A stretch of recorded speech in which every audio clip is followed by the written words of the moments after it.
Address లో నక్షి మేళా సందర్భంగా free shipping across the world. నమస్తే. Welcome to Suman TV. నేను మీ యామ్ని. ప్రస్తుతం మనతో ఉన్నారు ప్రముఖ ఆధ్యాత్మికవేత్త డాక్టర్ అనంతలక్ష్మి గారు ఉన్నారు. అమ్మతో మనం మాట్లాడదాం. నమస్తే అమ్మ. నమస్తే తల్లి. అమ్మ, ఇప్పుడు మనం పూజ గది శుభ్రం చేసేటప్పుడు అసలు మనం ఎలాంటి నియమాలు పాటించాలమ్మా?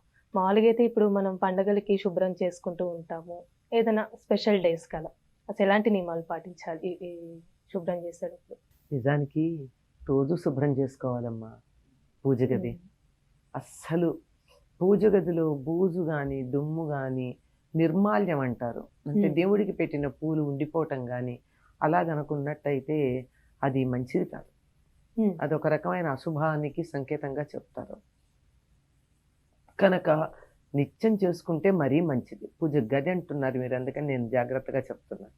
పూజ గది నిత్యం శుభ్రం చేసుకోవాలి. ఏమాత్రం బూజు లేకుండా చూసుకోవడం చాలా మంచిది. లేదు ఇప్పుడు మాకు అన్ని తొందర జీవితాలు ఉన్నాయి, ఇతర విషయాలు మాకు చాలా ప్రాధాన్యాన్ని వహిస్తున్నాయి అని అనుకున్నట్టయితే నెమ్మదిగా శుభ్రం చేసుకునేటప్పుడు ముందుగా పైభాగం చేసుకోవాలి.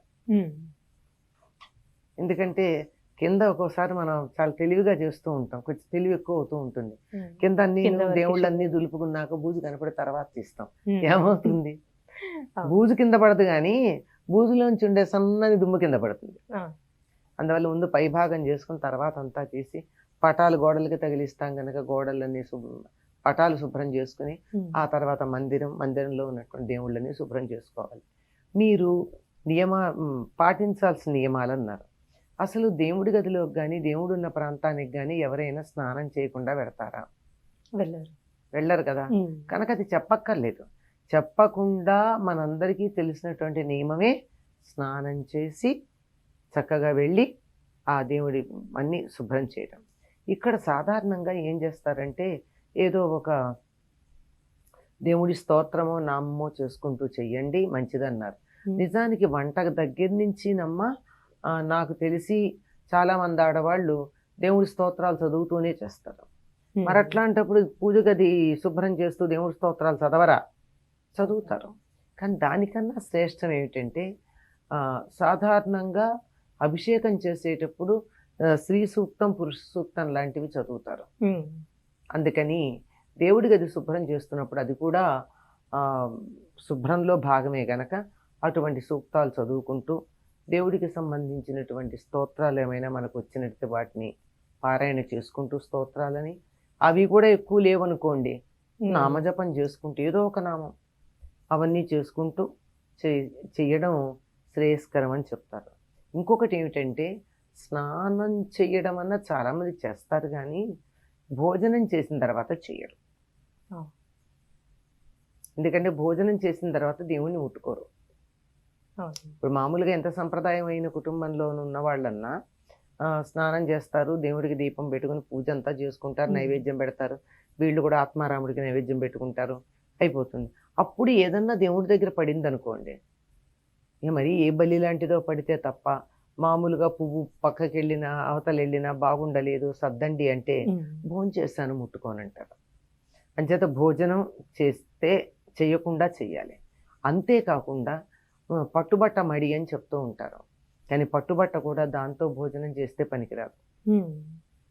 భోజనం ఒక్కసారి అంటూ ఒక వస్త్రంతో చేసినట్టయితే అది మళ్ళీ దేవుడి దగ్గరికి వెళ్ళడానికి పనికిరాదు, అది పక్కకు పెట్టేయాల్సిందే.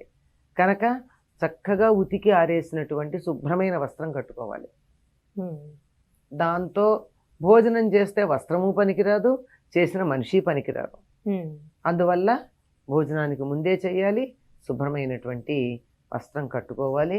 ఈ దేవుడి గదినంతా శుభ్రం చేసుకున్న తరువాత అప్పుడు విగ్రహాలని పటాలని శుభ్రం చేసుకోవాలి. ఎందుకంటే తర్వాత దుమ్ము పడుతుంది కనుక.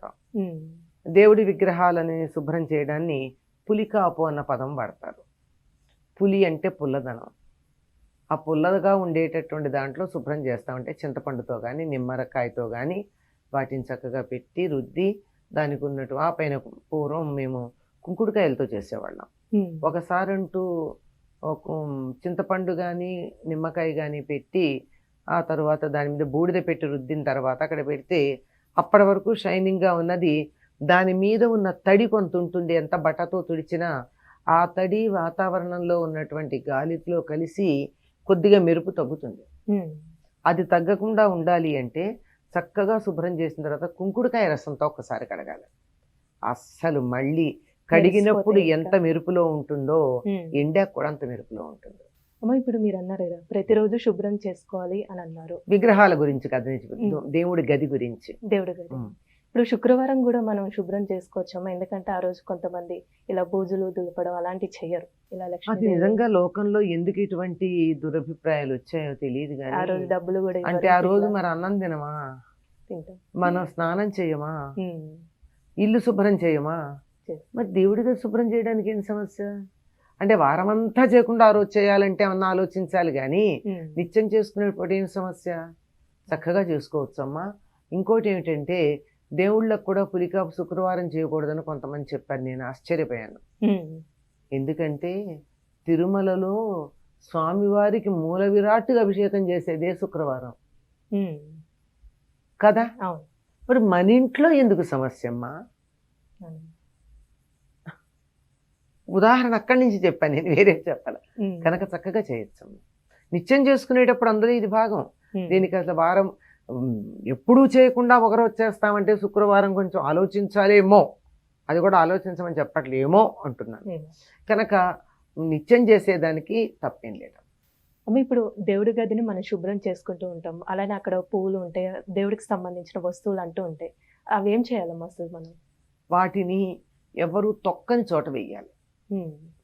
ఇప్పుడు దాన్ని నిర్మాల్యం అంటారు. ఇప్పుడు దేవుడి గదిని శుభ్రం చేస్తూ ఉంటే దేవుడి మీద పెట్టిన పువ్వు ఎక్కడో కింద పడుతుంది కదా, పటం మీద అయితే ఆ పడిన దాన్ని మనం, అందుకే సాధారణంగా దేవుడి గదిని అన్ని చీపుళ్లతో తొడవరు, దానికి ప్రత్యేకంగా ఒకటి పెట్టుకుంటారు, అలాగే దానికి ప్రత్యేకంగా ఒక బట్ట పెట్టుకుంటారు. ఇంకా కొంతమంది అయితే అసలు చీపురుతో కూడా తొడవరు, చేత్తోనే తుడుచుకుంటూ వస్తారు బట్ట పెట్టుకుని, ఎంత దుమ్ము ఉన్నా. అదంతా దానికి అలా అయితే పక్కన పిండేస్తాం. కానీ అందులో దేవుడికి పెట్టిన పూలు కానీ, ఈ అగరొత్తుల నుంచి వచ్చినటువంటి బూడిద కానీ, దేవుడికి వాడగా మిగిలినటువంటి నీళ్లు అలాంటివి ఉంటాయి కదా, వీటిని తీసుకుని వెళ్ళి ఎవరు తొక్కని చోట పోస్తారు. సాధారణంగా తులసి మొక్కను ఎవరు ఏం చేయదు గనక తులసిలో వేస్తారు నీళ్లు మాత్రం, పూజ అది చేసిన నీళ్లు ఉంటే. ఈ పువ్వులు లాంటివి గనక ఉన్నట్టయితే, ఇక మా ఇంట్లో ఉన్న మొక్కలన్నీ అలాగో ఇలా కుదరదండి అనుకున్నప్పుడు ఒక బకెట్లో నీళ్లు తీసుకుని ఆ నీళ్లలో వీటిని వేసి ఒక పూట అందులో ఉంచి అప్పుడు ఆ నీళ్లు ఎక్కడ తొక్కని చోట పోసేసి ఇవి ఎక్కడైనా వేసేయచ్చు. చాలా చక్కగా తెలియజేస్తారమ్మా, ధన్యవాదాలు.